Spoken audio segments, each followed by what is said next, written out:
Hello student, आज हम आप लोगों को साइंस का third chapter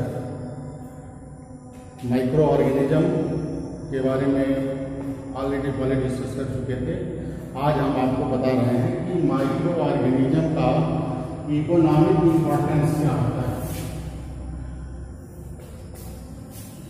what is economic importance of micro organism. जो सूक्ष्म जीव हैं उनका हमारे जीवन में क्या उपयोगिता है, उसका क्या मेरिट है और उसका क्या डीमेरिट है।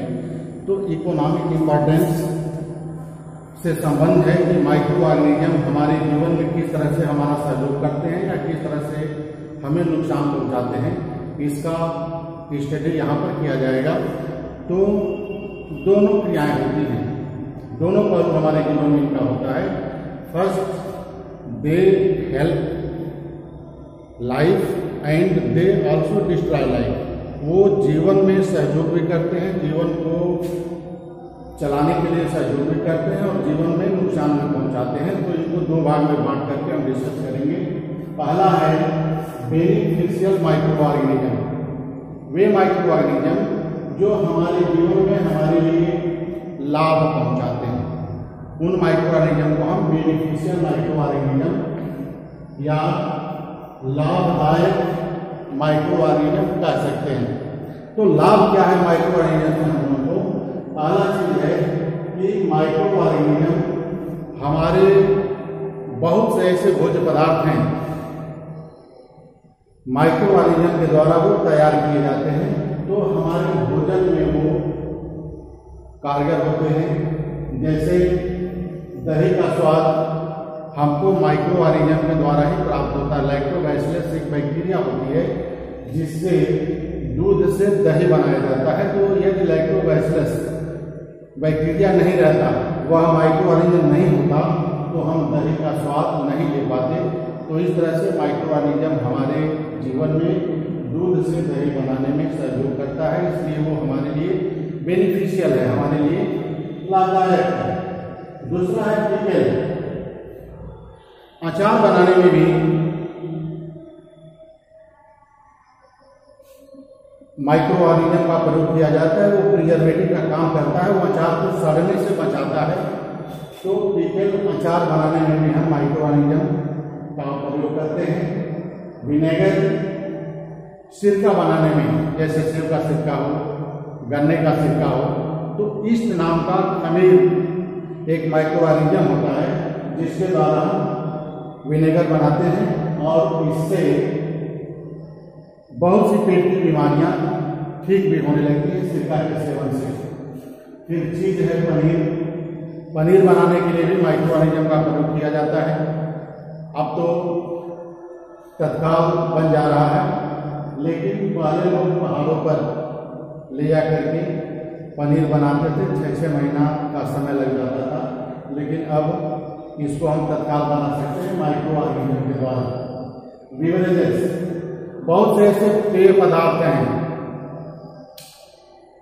तो पेय पदार्थ को बनाने के लिए भी हम माइक्रो ऑर्गेनिज्म का प्रयोग करते हैं और भोजन का आनंद लेते हैं, खाने का मजा लेते हैं।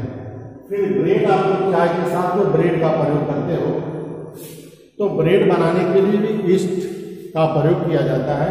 वह आटे में मिला करके और ब्रेड बनाया जाता है उससे। तो ये सब चीज़ें जो हमारे जीवन में, दैनिक जीवन में प्रयोग होने वाली चीज़ें हैं, ये हमारे लिए बेनिफिशियल होता है और माइक्रो ऑर्गेनिज्म का प्रयोग हम इन चीज़ों के लिए करते हैं। तो ये पहला फायदा होता है कि micro organism help in different food products हमारे जीवन में। और दूसरा है मेडिसिनल माइक्रो ऑर्गेनिज्म। बहुत से ऐसे सूक्ष्म जीव हैं जो हमारे जीवन में अनेकों बीमारियों से निजात देते हैं, बहुत सी बीमारियां हमारे जीवन में ठीक करते हैं। तो उसे हम मेडिसिनल कैटेगरी में रखते हैं, उससे दवाइयाँ बनाई जाती हैं। एक बहुत ही कॉमन दवा है पेनिसिलिन। पेनिसिलिन एंटीबैक्टीरियल होता है। यदि आपके शरीर में कहीं कट जाता है, छिल जाता है, तो वहाँ पर एंटीबैक्टीरियल आप क्रीम लगाते हो।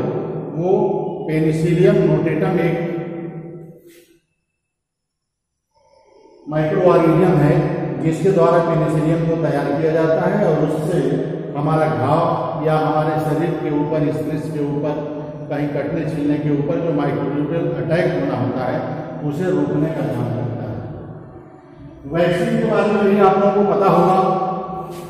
लुईस पास्चर नाम के साइंटिस्ट सबसे पहले वैक्सीन बनाए थे। तो वैक्सीन इस समय कोविड का वैक्सीन लग भी रहा है। तो ये जो वैक्सीन होता है वो एक तरह से लीथल और डेड माइक्रो ऑर्गेनिज्म होता है जिसको हमारे शरीर में डाल दिया जाता है और जैसे ही वो हमारे शरीर में जाता है उस रोग से लड़ने की क्षमता हमारे शरीर में डेवलप होती है। जैसे जो कोरोना का वैक्सीन लग रहा है उसमें कोरोना पैदा करने वाला वायरस ही हमारे शरीर में डाल दिया जाता है और वो हमारे शरीर में कोरोना से लड़ने की क्षमता को डेवलप करता है ताकि हमारा शरीर इतना मजबूत हो सके कि भविष्य में हमको वो बीमारी न हो।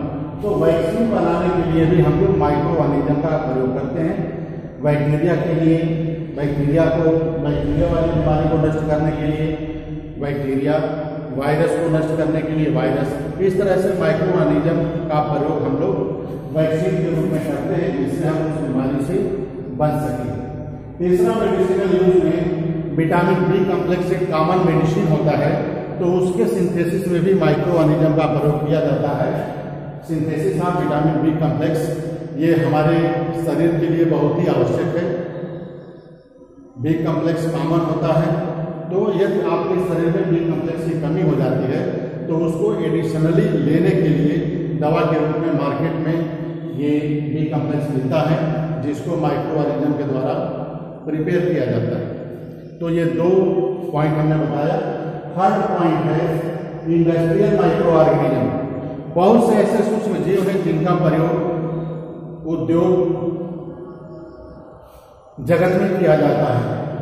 जैसे ट्रेनिंग ऑफ स्किन, जो हम लोग लेदर का चप्पल पहनते हैं, लेदर का शूज पहनते हैं, तो उसको बनाने के लिए सबसे पहले चमड़े का ट्रेनिंग किया जाता है। उस चमड़े से जो भी सजीव चीजें होती हैं उसको निकाल करके केवल उसका रेशा उसमें छोड़ा जाता है। तो ट्रेनिंग के लिए हम माइक्रो ऑर्गेनिज्म का प्रयोग करते हैं और वह माइक्रो ऑर्गेनिज्म उस चमड़े को मजबूती देता है, उसे सड़ने से बचाता है और मार्केट में चमड़े का जूता, चमड़े का चप्पल, चमड़े का बेल्ट ये सब हमको प्राप्त होता है।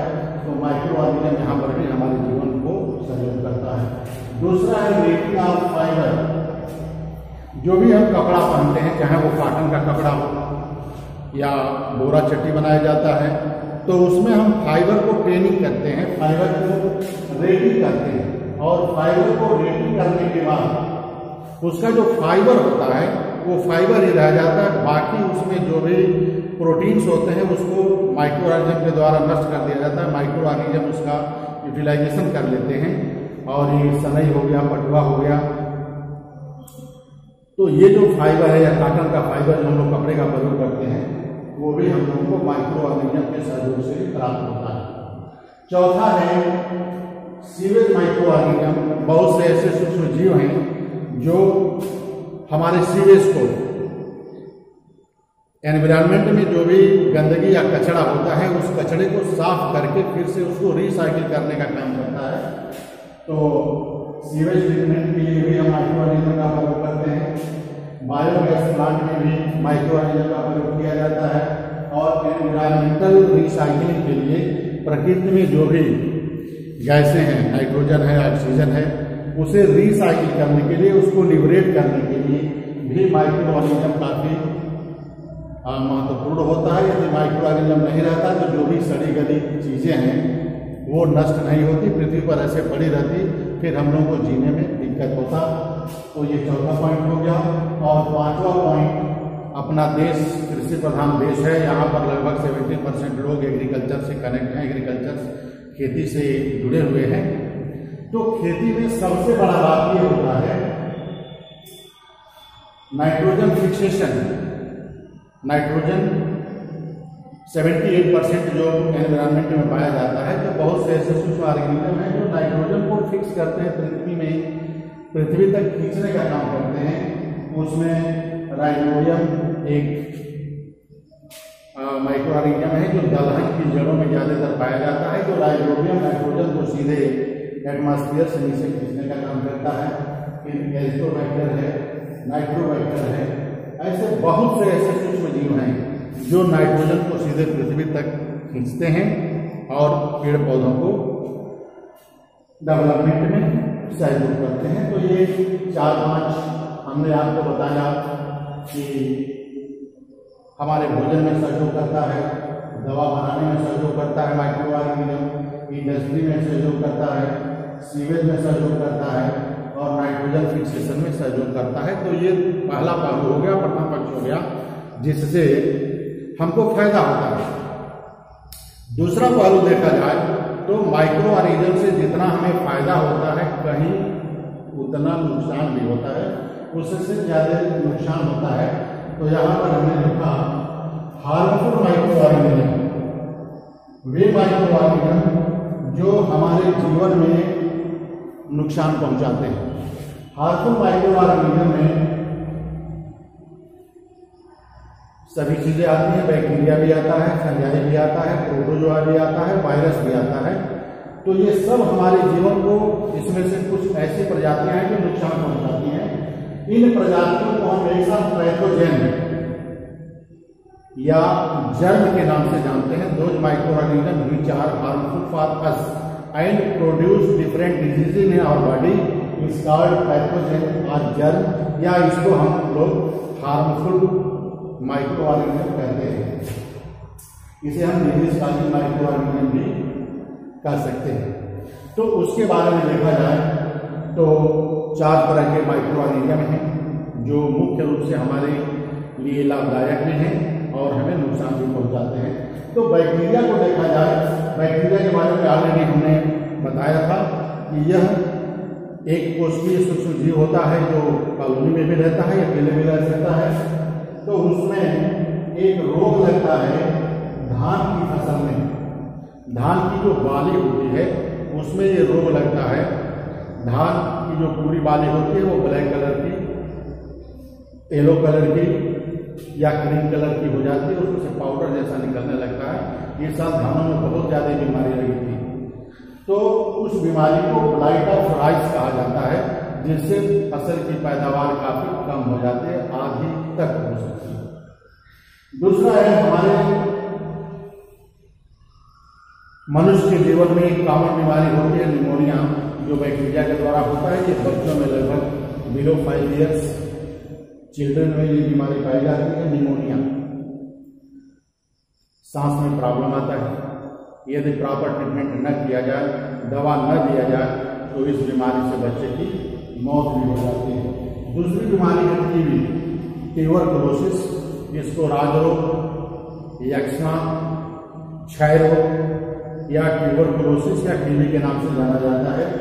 ये बीमारी भी काफी भयानक होती है। लगभग अपने देश में बहुत से लोग इस बीमारी से प्रभावित हैं। ये रेस्पिरेटरी ट्रैक्ट को प्रभावित करता है और ये बीमारी हड्डी को भी प्रभावित करता है। सारी ये निमोनिया के बारे में चर्चा हो रही है। ये रेस्पिरेटरी ट्रैक्ट को प्रभावित करता है। टीबी को देखा जाए तो टीबी भी हमारे शरीर के रेस्पिरेटरी ट्रैक्ट को प्रभावित करता है और साथ साथ हमारे बोन को भी प्रभावित करता है। बोन टीबी हो जाती है लोगों को, ये भी जानलेवा होता है, ये बैक्टीरिया के द्वारा होता है।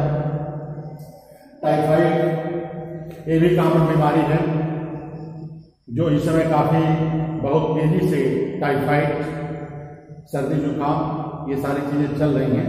तो टाइफाइड भी बहुत कॉमन डिजीज है जो बैक्टीरिया के द्वारा होती है और काफी हमको परेशानी उठानी पड़ती है। फिर दवा खाने के बाद धीरे धीरे इसके लिए आदमी रिकवर होता है। कलरा की बीमारी है हैजा, जो इसी समय बरसात के दिनों में होती है और हैजा के द्वारा भी बहुत से पेशेंट प्रभावित होते हैं और यहाँ तक कि वो मर भी जाते हैं। तो ये सब कुछ बीमारियां हैं जो बैक्टीरिया से द्वारा हमारे शरीर में होते हैं। ब्लाइट ऑफ राइस पौधों में, फिर निमोनिया हम लोगों में, टीबी है, टाइफाइड है, कलरा है, इन सब बीमारियों से हम लोग प्रभावित होते हैं। दूसरा है वायरल डिजीज, ये भी बहुत कॉमन डिजीज है। वायरस चूंकि लिविंग और नॉन लिविंग के बीच का कड़ी माना जाता है, इसमें सजीव के भी लक्षण होते हैं, निर्जीव के भी लक्षण होते हैं। ये जल्दी मरता नहीं है क्योंकि इसमें डीएनए की जगह पर आरएनए सेगमेंट पाया जाता है, और आरएनए डीएनए को आप तोड़ करके दवा खाने से डीएनए को आप तोड़ सकते हो, लेकिन आरएनए नहीं टूटता है, इसलिए वायरस मरता नहीं है। तो इसके द्वारा जो बीमारी पौधों में होती है, एक बीमारी का नाम हम केवल पौधों के लिए बता रहे हैं, टोबैको मोज़ेक वायरस। सुरती में ये बीमारी लगती है और ये उस फसल को काफी नुकसान पहुंचाती है। उसके बाद कॉमन कोल्ड है जो हम लोग में पाया जाता है, सर्दी जुकाम, ये कॉमन बीमारी है। लगभग 1 हफ्ते में ये ठीक होता है क्योंकि दवा का कोई असर नहीं पड़ता है। फिर फ्लू है जिसको ढैया बुखार कहते हैं, 2 से 2.5 दिन में ये होता है और ठीक भी हो जाता है। पोलियो एक बच्चों में होने वाली बीमारी है जो हड्डी और लिम्फेटिक नोड्स को प्रभावित करता है। इससे बच्चे की हड्डी काफी पतली हो जाती है, हड्डी का विकास नहीं हो पाता है, और जहां पर जिस हड्डी में ये पोलियो का वायरस जाता है उस हड्डी के साथ साथ पूरे उस आर्गन को, पूरे उस अंग को प्रभावित कर देता है। पैरों में ये ज्यादातर पाया जाता है, लेकिन किसी किसी कंडीशन में हाथ में भी देखने को मिल जाता है। पोलियो के बाद नेक्स्ट डिजीज है मीजल, जिसको खसरा के नाम से जाना जाता है। ये गर्मी के दिनों में अधिकतर लोगों में लाल रंग का पूरा शरीर में चकत्ता हो जाता है, खुजली होने लगती है और दाने निकल आते हैं। तो ये खसरा भी वायरल डिजीज है, इसके लिए भी वैक्सीन बना हुआ है। Chicken pox, cow pox, chicken pox common ये भी बीमारी है जो पशुओं में भी होता है, हम लोगों में भी होता है, इसके लिए भी वैक्सीन बना हुआ है। तो वायरस से होने वाली जितनी बीमारियां हैं लगभग उसका वैक्सीन अवेलेबल हो चुका है, क्योंकि इसका इलाज नहीं है। Prevention is better than cure. किसी भी रोग से बचना सबसे अच्छा होता है ताकि उसका इलाज हमको न कराना पड़े। तीसरा है फंगल डिजीज। फंगस से होने वाले रोग हमारे शरीर में या पेड़ पौधों में, जीव जंतुओं में फंगस के द्वारा भी बहुत सारे रोग होते हैं, जिसमें रस्ट, किस्मत, ये भी धान और गेहूं के फसलों में पत्तियों में ज़्यादातर ये पाए जाते हैं, फली में ज़्यादातर पाए जाते हैं। फूड पॉइजनिंग, आप भोजन बना करके रख देते हो तो वो धीरे धीरे 6 घंटा, 8 घंटा, 10 घंटा में स्पॉइल हो जाता है, खराब हो जाता है। उसको यदि आप खा लेते हो तो आपके शरीर में फूड पॉइजनिंग हो जाती है और आप बीमार पड़ जाते हो। तो फूड पॉइजनिंग भी फंगल डिजीज है, इसलिए कभी भी बासी भोजन नहीं करना चाहिए। 2 से 3 घंटे का बना हुआ भोजन ही आप लोग करेंगे तो ज़्यादा बेहतर होगा। यदि ज़्यादा समय का भोजन होगा तो उसकी वजह से फूड पॉइजनिंग हो जाती है और फिर आप बीमार पड़ सकते हो। उसके बाद हमारे शरीर के स्किन पर जितनी होने वाली बीमारियां हैं, दाद है, खाज है, खुजली है, तो ये सब लगभग डेंड्रफ है, ये सब लगभग फंगल डिजीज होते हैं। तो वहाँ पर एंटी फंगल लोशन का प्रयोग किया जाता है। और चौथा जो माइक्रोब होता है वो होता है प्रोटोजोआ। प्रोटोजोआ भी यूनिसेलुलर ऑर्गेनिज्म है जो नेचर में पाया जाता है, और उससे यदि हमारा शरीर प्रभावित होता है तो हम बीमार पड़ जाते हैं। प्रोटोजोआ से होने वाला रोग एक कॉमन रोग होता है मलेरिया। मलेरिया का भी नाम आप लोग जानते होंगे। मच्छर के काटने से, मादा एनाफिलीज एक मच्छर होता है जिसके काटने से मलेरिया रोग होता है।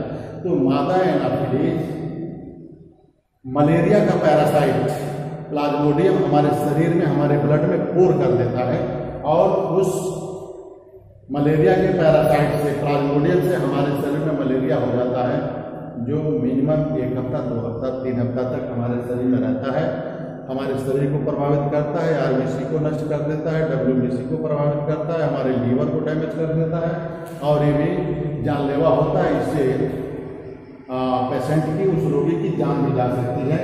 और दूसरा बीमारी जो कॉमन है प्रोटोजोआ से होने वाला, वो डिसेंट्री होता है। अतिसार इसको हिंदी में कहते हैं। तो डिसेंट्री, मल पड़ना, बच्चों में ज़्यादातर ये, क्योंकि गंदगी की वजह से वो मिट्टी उट्टी के टच में ज़्यादा संपर्क में रहते हैं, तो उनके ईंट में मरोड़ होने लगता है, वाइट कलर का डिस्चार्ज आने लगता है, फिकस के साथ रेड कलर का डिस्चार्ज आने लगता है। फिर धीरे धीरे उस लड़के की तबीयत खराब हो जाती है और वो भी जानलेवा हो सकता है। तो उसको डिहाइड्रेशन हो गया, पानी की कमी हो गई, प्रॉपर ट्रीटमेंट नहीं दिया गया, इलाज नहीं किया गया, उसका केयर नहीं किया गया, तो वो बच्चा मर सकता है।